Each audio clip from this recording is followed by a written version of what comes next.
নমস্কার, কেমন আছো সবাই? আশা করি তোমরা সকলে ভালো আছো, আমিও ভালো আছি। তো প্রত্যেক দিনের মতন আজকেরও আবার একটা নতুন রেসিপি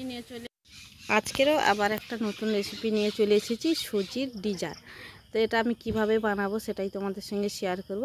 তো ভিডিওটা না টেনে প্রথম থেকে শেষ পর্যন্ত দেখতে থাকুন আর সঙ্গে থাকুন। চলুন তাহলে আজকে রেসিপিটা শুরু করব। কি কি নিয়েছি দেখে নাও। এই যে দেখুন, আমি নিয়েছি এখানে এক বাটি সুজিটা নিয়েছি। আর নিয়েছি দেখুন এখানে হাফ কাপ সাদা তেল, আর নিয়েছি চিনি, লবণ, বেকিং সোডা, বেকিং পাউডার, আর নিয়েছি এলাচ দুটোকে থেঁতো করে নিয়েছি, আর নিয়েছি দুধটা আমি গরম করে নিয়েছি। এবার এক বাটি সুজিটাকে আমি এই যে দেখুন একটা গামলার মধ্যে দিয়ে দিলাম। এবার এখানে যে আমি রেখেছি সব কিছু, এই যে দেখুন এগুলো সব কিছু একসঙ্গে মাখিয়ে নেব। দিয়ে এই যে দেখুন আমি দিয়ে দিচ্ছি, দিয়ে এটাকে ভালো করে সুন্দর করে ঘটনাটা করে মাখিয়ে নিতে হবে। হ্যান্ড ওয়াশ নিয়েছি, এটাই দিয়ে ভালো করে সুন্দর করে মাখিয়ে নেব। এই যে দেখুন আমি সুন্দর করে মাখিয়ে নিচ্ছি। এইভাবে কিন্তু সুন্দর করে সব কিছু একসঙ্গে মাখিয়ে নিতে হবে। এই যে দেখুন আমি মাখিয়ে নিচ্ছি, আর এইভাবে সুন্দর করে মাখিয়ে নিয়ে তারপরে আমি এখানে যে তেলটা নিয়েছি তেলটা আমি এর মধ্যে দিয়ে দিলাম। এবার তেলটাকেও সুন্দর করে একসঙ্গে সুন্দর করে এই যে মাখিয়ে নেব। এই যে দেখুন এইভাবে সুন্দর করে মাখিয়ে নিতে হবে। এই যে দেখুন আমি মাখিয়ে নিয়েছি, আর দিয়ে দিচ্ছি যেই বাটি মাপ করে সুজি নিয়েছিলাম সেই বাটি এক বাটি ভর্তি করে দুধ দিয়ে দিলাম। দুধটা দিয়ে আবারও ভালো করে সুন্দর করে এইভাবে ফাটিয়ে ভালো করে মাখিয়ে নিতে হবে। এইভাবে অনেকটা সময় ধরে এটাকে মাখিয়ে নিতে হবে। এই যে দেখুন আমি সুন্দর করে মাখিয়ে নিচ্ছি, আর যত বেশি মাখানোটা সুন্দর হবে তত বেশি সুন্দর হবে খেতে। তো এই যে দেখুন মাখিয়ে নিলাম, আর এটাকে আমি 15 মিনিট ঢাকনা চেপে রেখে দেব। এইভাবে 15 মিনিট ঢাকনা চেপে রেখে দিতে হবে। এই যে দেখুন 15 মিনিট পর ঢাকনাটা খুলে নিলাম। তারপরে এই যে দেখুন এই থালার মধ্যে আমি কিছুটা তেল ব্রাশ করে নেব। ভালো করে তেলটাকে ব্রাশ করে নিতে হবে। এইভাবে সুন্দর করে দেখুন চারিদিকটা ভালো করে লাগিয়ে নিয়েছি। আর এখানে যে আমি সুজির ব্যাটারটা তৈরি করে রেখেছি এটাকে একটু ভালো করে এই যে দেখুন ঘটনাটা করে মাখিয়ে নিচ্ছি। আর এখানেও অল্প কিছুটা জল আমি দিয়ে দেবো। একটু দেখুন মোটা হয়েছে, তার একটু অল্প কিছুটা জল দিয়ে দেব।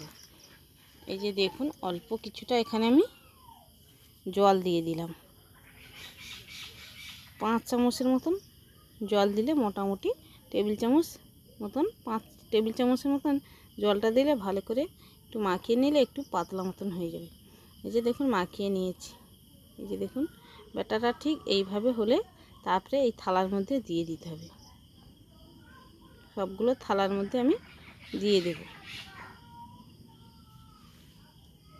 এই যে দেখুন সবটা দিয়ে দিয়েছি, আর থালাটাকে ভালো করে সুন্দর করে ঝাঁকিয়ে নিচ্ছি।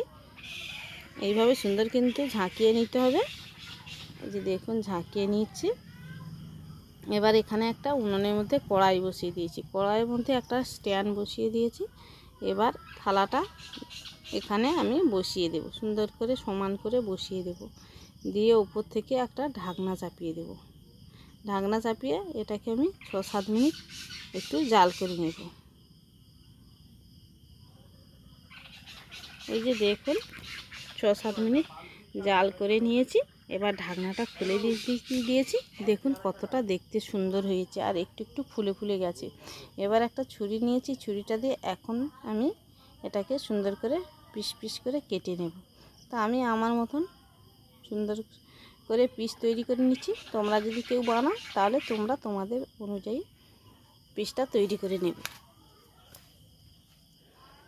এই যে দেখুন আমি এইভাবে সুন্দর করে ডিজাইনের পিসটা তৈরি করে নিচ্ছি।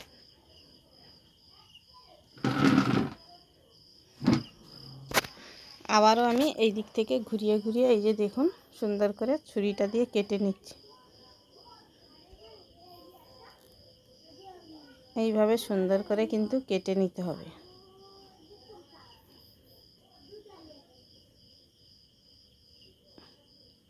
এর উপরে আমি কিছুটা তেল দিয়ে দিলাম, দিয়ে সুন্দর করে চারিদিকটা আমি ব্রাশ করে নেব তেলটাকে। এই যে দেখুন ব্রাশ করে নিয়েছি। এবার উপর থেকে আমি কিশমিশ নিয়েছি, বা এখানে তোমরা দেখতে সুন্দরের জন্য চেরিও দিয়ে দিতে পারো। আমি এখানে কিশমিশ বসিয়ে দিচ্ছি। এই যে দেখুন একটা একটা করে এইভাবে সুন্দর করে প্রত্যেকটা একটা একটা করে দিয়ে দেব। এই যে দেখুন একটা একটা করে দিয়ে দিচ্ছি। এইভাবে কিন্তু প্রত্যেকটার উপরে একটা একটা করে দিয়ে দেব। দেখতে সুন্দরের জন্য আমি দিয়ে দিয়েছি, কিন্তু আমার একটু দিতে দেরি হয়ে গেছে। দেখুন উপরটা একটু শক্ত হয়ে গেছে, না হলে একটু কাঁচা কাঁচা থাকলে তখনই এটা দিলে খুব সুন্দর হয়ে কিন্তু বসে যেত। একটু দেরির জন্য দেখুন উপরে কিশমিশগুলো পড়ে আছে। আবারও ঢাকনা চাপিয়ে এই যে দেখুন এখানে আমি 15 মিনিট জাল করে নিয়েছি। এবার ঢাকনাটাকে আবারও খুলে নিচ্ছি। এই যে দেখুন একদম কি সুন্দর হয়েছে। তো এবার এটা হয়ে গেছে, একদম হয়ে গেছে। এবার এটাকে আমি নামিয়ে নেব। এটাকে আমি কড়াই থেকে নামিয়ে নিয়েছি। আর এই যে দেখুন পিস পিস হয়ে উঠে আসছে। এই যে দেখুন একটা প্লেটের মধ্যে তুলে নিয়েছি, আর তোমাদের এই যে দেখাচ্ছি দেখুন কতটা সুন্দর হয়েছে। আর এটাকে পুরোপুরি ঠান্ডা হলে এইভাবে তুলে নিলে কিন্তু সুন্দর হয়ে উঠে আসবে। তো আজকের রেসিপিটা তোমাদের কেমন লেগেছে অবশ্যই কমেন্ট করে জানাবেন। ভালো লাগলে লাইক কমেন্ট শেয়ার করবেন, আর নতুন হলে চ্যানেলটিকে সাবস্ক্রাইব করবেন। ভালো থাকবেন, সুস্থ থাকবেন।